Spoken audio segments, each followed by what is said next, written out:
Significance of primary structure. Primary structure का significance क्या है?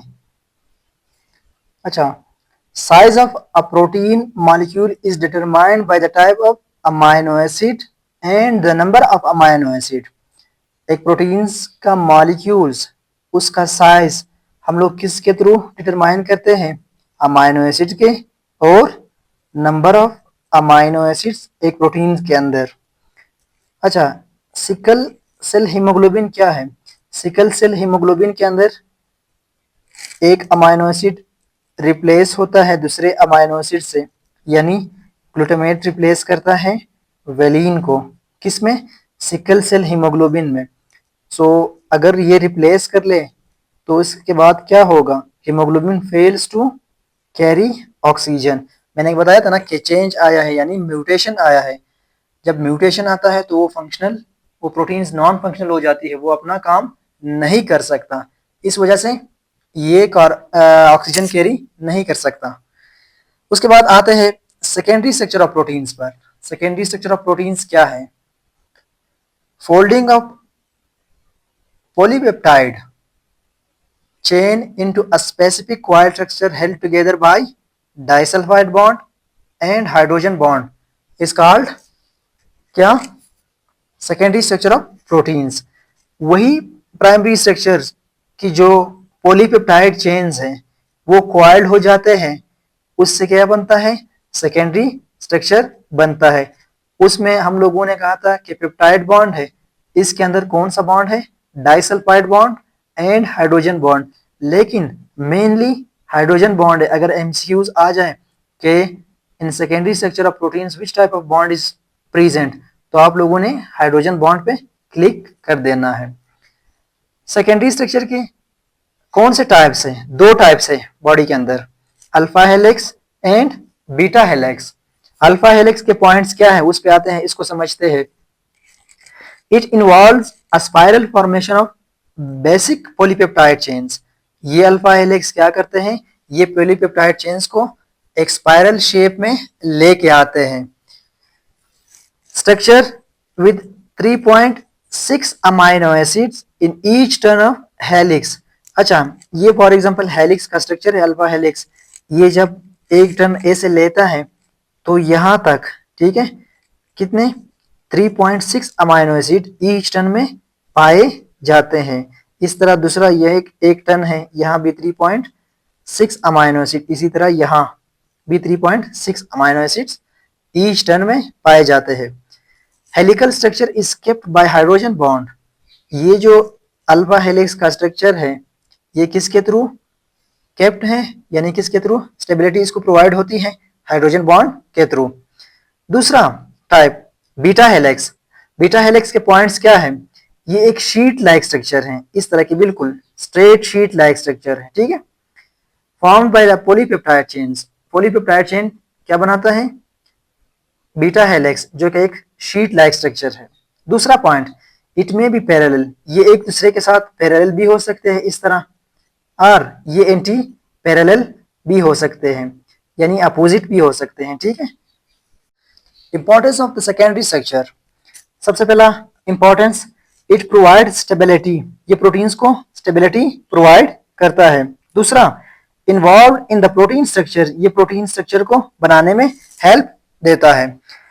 तीसरा स्ट्रक्चर प्रोटीन्स का, उसका नाम है टर्शरी स्ट्रक्चर।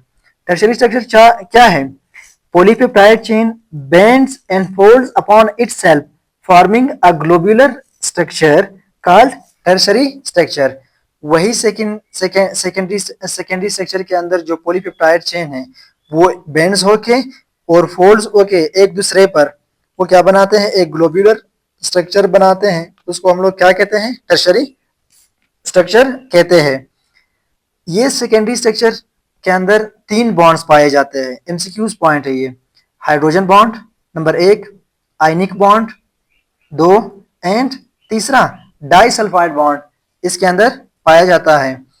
इसकी एग्जाम्पल क्या है टर्शरी स्ट्रक्चर का? Globular protein and fibrous protein are the example of क्या? Tertiary structure. उसके बाद नंबर 4 पे आते हैं स्ट्रक्चर पे, क्वार्टरनरी स्ट्रक्चर। क्वाटरनरी स्ट्रक्चर के बारे में पढ़ेंगे, ये है क्या? Tertiary structure is converted into highly complex structure called quaternary structure. Tertiary structure में चेंजेस आते हैं, बॉन्ड्स चेंज हो जाते हैं, ठीक है, वो किस चीज में कन्वर्ट होती है? क्वाटरनरी स्ट्रक्चर में। क्लासिफिकेशन पे आते हैं, क्वाटरनरी स्ट्रक्चर की क्लासिफिकेशन करते हैं। दो क्लासेस में इसको डिवाइड करते हैं। सबसे पहला है फिब्रस प्रोटीन, दूसरा है ग्लोब्यूलर प्रोटीन। फिब्रस प्रोटीन क्या है? Consist of molecules having one और मोर पॉलीपेप्टाइड चेन्स। फिब्रस प्रोटीन्स जो है ना, उसके अंदर मॉलिक्यूल्स पाए जाते हैं प्रोटीन्स के, वो वन या एक से ज्यादा पॉलीपेप्टाइड चेन्स पर मुश्तमिल होता है। दूसरा point, secondary structure is most important in them. इसके अंदर जो फिब्रस प्रोटीन है, इसमें मोस्टली सेकेंडरी स्ट्रक्चर पाया जाता है। ये एमसीक्यूज पॉइंट है, याद रखना। ये इनसोल्यूबल है किस चीज के अंदर? वाटर के अंदर, ठीक है। ये फिब्रस प्रोटीन की एग्जांपल कौन कौन से है, ये आपने याद रख लेना है। मायोसिन इसका एग्जांपल है, फिब्रिन इसका एग्जांपल है, केराटिन इसका एग्जांपल है फिब्रस प्रोटीन का। दूसरा, ग्लोब्यूलर प्रोटीन। ग्लोब्यूलर प्रोटीन के पॉइंट्स क्या है? सबसे पहला point, they are spherical due to multiple folding of polypeptide. ये स्फेरिकल इन शेप होते हैं, क्यों? क्योंकि जो मल्टीपल फोल्डिंग है, मल्टीपल फोल्डिंग ऑफ पॉलीपेप्टाइड है, वो एक दूसरे पर वो फोल्डिंग इख्तियार कर लेते हैं, इस वजह से ये स्फेरिकल शेप में चेंज होते हैं। दूसरा point, tertiary structure is most important in them. इसके अंदर टर्शरी स्ट्रक्चर पाया जाता है, ये आप लोगों ने याद रखना है, ये एमसीक्यूज पॉइंट है। इसकी एग्जांपल क्या है? ग्लोब्यूलर प्रोटीन का एंजाइम ग्लोब्यूलर प्रोटीन का एग्जांपल है, एंटीबॉडी ग्लोब्यूलर प्रोटीन का एग्जांपल है। एक और पॉइंट आप लोग यहाँ ऐड कर सकते हैं, हार्मोन्स भी किस चीज का एग्जांपल है? ग्लोब्यूलर प्रोटीन का एग्जांपल है।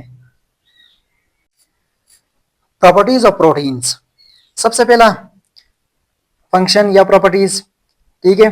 प्रोटीन्स क्या करते हैं? They build many structure of the cells. ये बॉडी के अंदर स्ट्रक्चर्स को बनाते हैं। दूसरा पॉइंट, एंजाइम और proteins they control whole metabolism of cells. Enzyme nature में क्या है? ये प्रोटीन्स हैं, ये बॉडी के अंदर मुख्तलिफ किस्म के रिएक्शन परफॉर्म करते हैं, जिसकी वजह से हम लोग एनर्जी वगैरह हासिल करते हैं। जिस तरह ग्लाइकोलाइसिस में मतलब एंजाइम यूज होते हैं, क्रेब्स साइकिल वगैरह में। तीसरा, हार्मोन्स और प्रोटीन्स। हार्मोन्स भी प्रोटीन्स हैं नेचर में।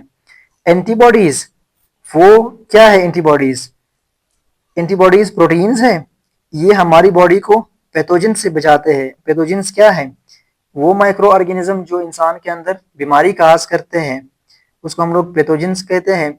अगर ये पैथोजन बॉडी के अंदर इंटर हो जाए तो उसके अगेंस्ट एंटीबॉडीज प्रोड्यूस होती है। वो एंटीबॉडीज इस पैथोजन को इनगल्फ यानी खा लेते हैं, बॉडी को बचा लेते हैं। Last function number 5, blood clotting proteins prevents, बचा लेता है किस चीज को? Loss of blood from the body after injury. जब बॉडी को इंजरी लगता है तो ब्लड क्लोटिंग प्रोटीन्स आते हैं, उसको कंट्रोल कर लेता है। Thank you so much. अगर लेक्चर आप लोगों को अच्छा लगा हो तो आप लोग लाइक एंड सब्सक्राइब करें, शेयर करें अपने दोस्तों के साथ और कमेंट करें, ताकि मुझे मोटिवेशन मिले और मैं आप लोगों के लिए इससे बेहतरीन मेहनत करूं और इससे बेहतरीन वीडियो आप लोगों के लिए बना लूं।